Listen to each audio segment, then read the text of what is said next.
Hello, I'm Mario Toneguzzi with Retail Insider. Joining me today is Melissa Newton, who is chair of Consumer Real Estate Canada and a commercial broker with the Commercial Group in Saskatoon. Thanks for joining us today, Melissa. Thanks, Mario. It's great to be back. All right, quick question for you, and we'll get right to the heart of the matter. Is retail back to its pre-pandemic level? Well, on our most recent cross-Canada country call, we actually had a really great guest on, and he was sharing that Q2 sales have rebounded much better than anticipated, considering that Q1 was actually quite down. So overall, we're seeing some really good activity. I know everyone has been traveling coast to coast, even with the airline disruptions, but on the west side, Vancouver is seeing rates as low as 2.4% vacancy in the retail sector.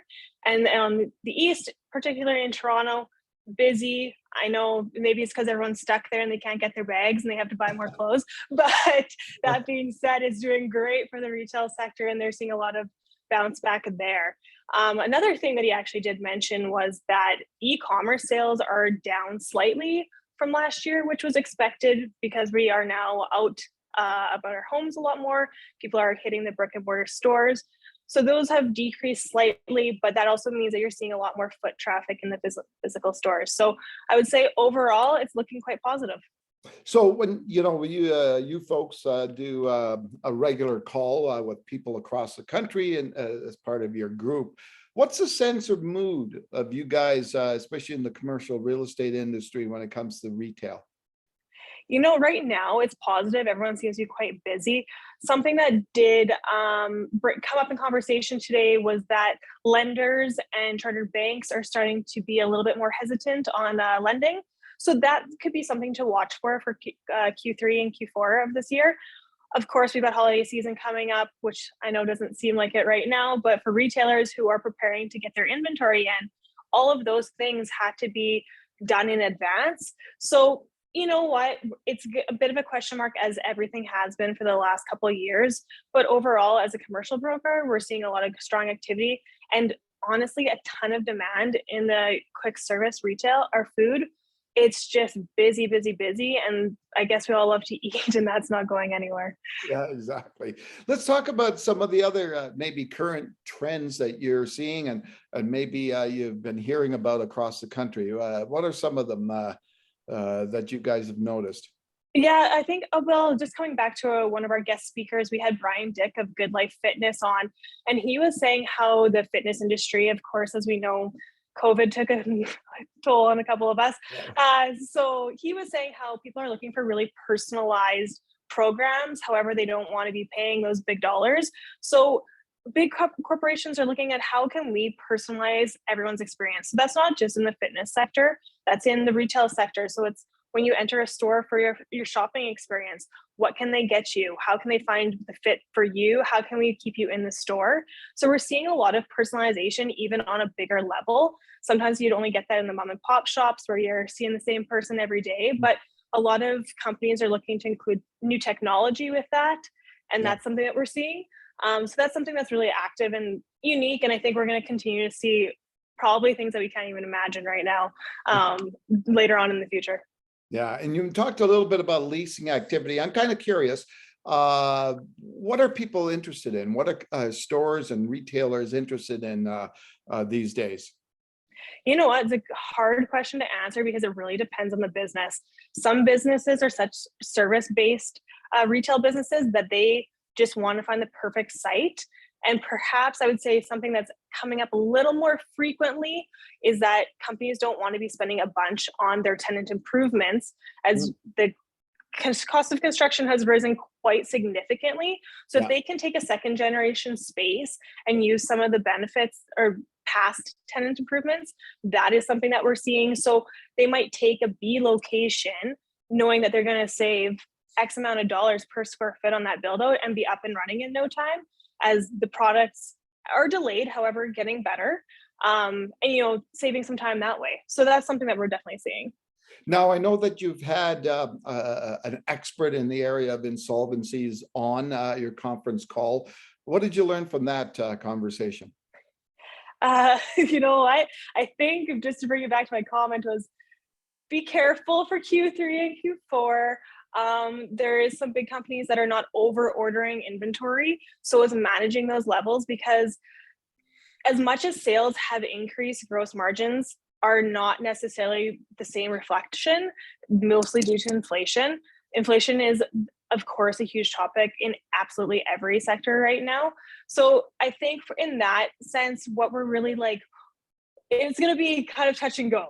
And I think that companies need to prepare, and there's going to be some skinny, you know, finding staff. You can't be paying them 20% more than you were last year when everything else cost 20% more. So it's just, there's a lot of things that companies need to figure out. And I think that there's going to be some cuts made, and it might be running a little skinny for the next little bit.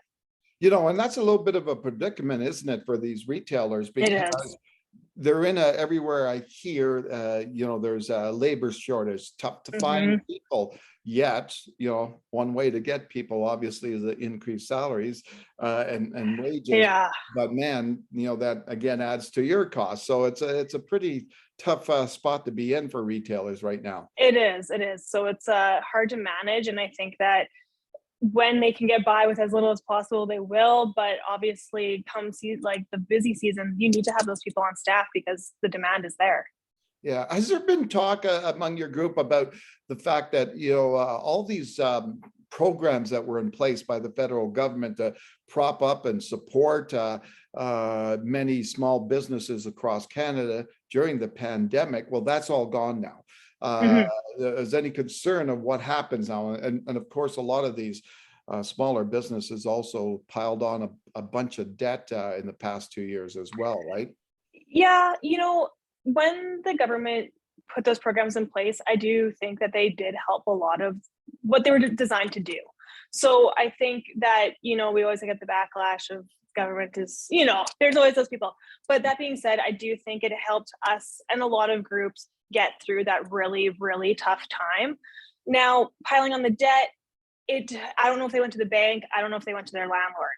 If you went to your landlord to be the bank, those things got spread out over your lease term. And I think those companies are in a good position to continue to grow. They just have different arrangements made. Your bank usually isn't as forgiving as your landlord. So there's just different rules in that way. I don't know if we've really seen the long-term effects of it yet. I think people are still kind of clawing their way out, but that's kind of where we're at. So, you know, there's all this talk right now that it depends on where, I guess, where you are in Canada and your thoughts on this. But for the most part, we're sitting at being in the seventh wave, quote unquote, seventh wave. What do you think is going to happen in the coming months with that environment back upon us?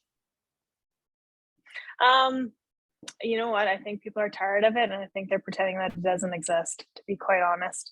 So I think that it's just what everyone has become accustomed to.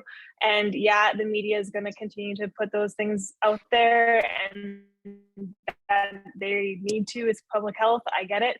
But I don't think as consumers that our behavior is going to change again.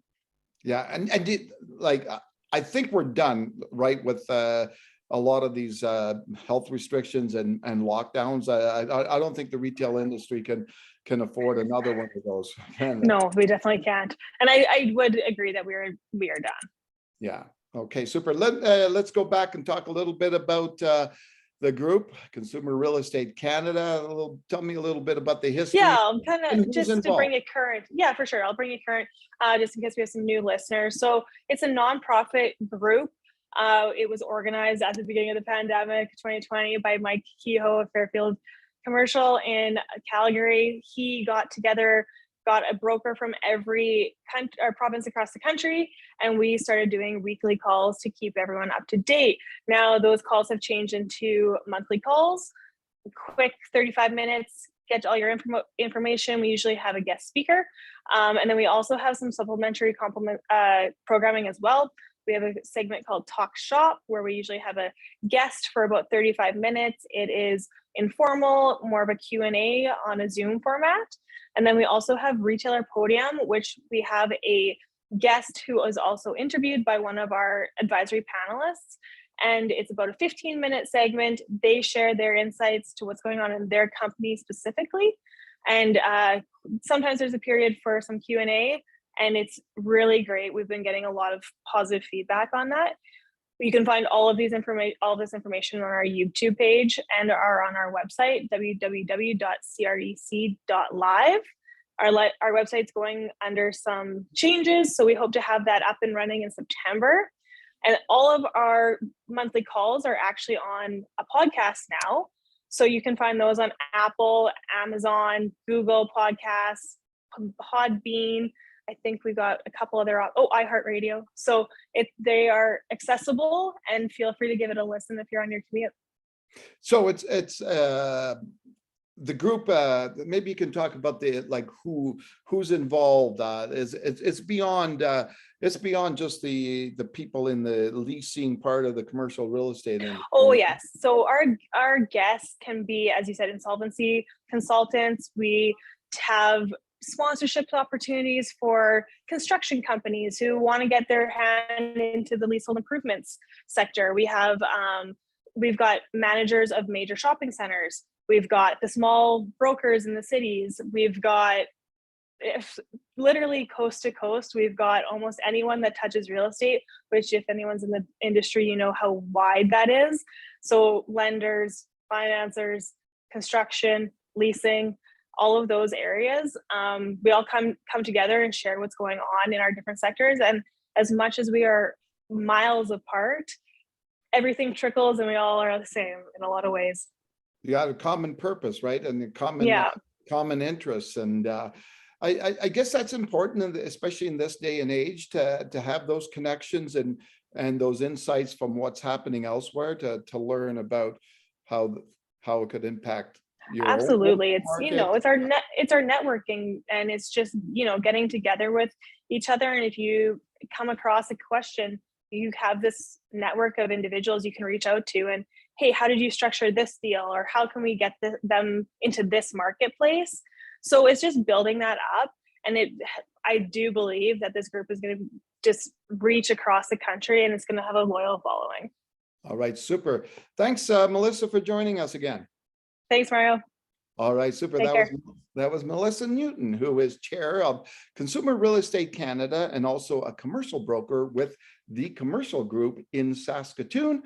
I'm Mario Toneguzzi with Retail Insider. Thanks for joining us today.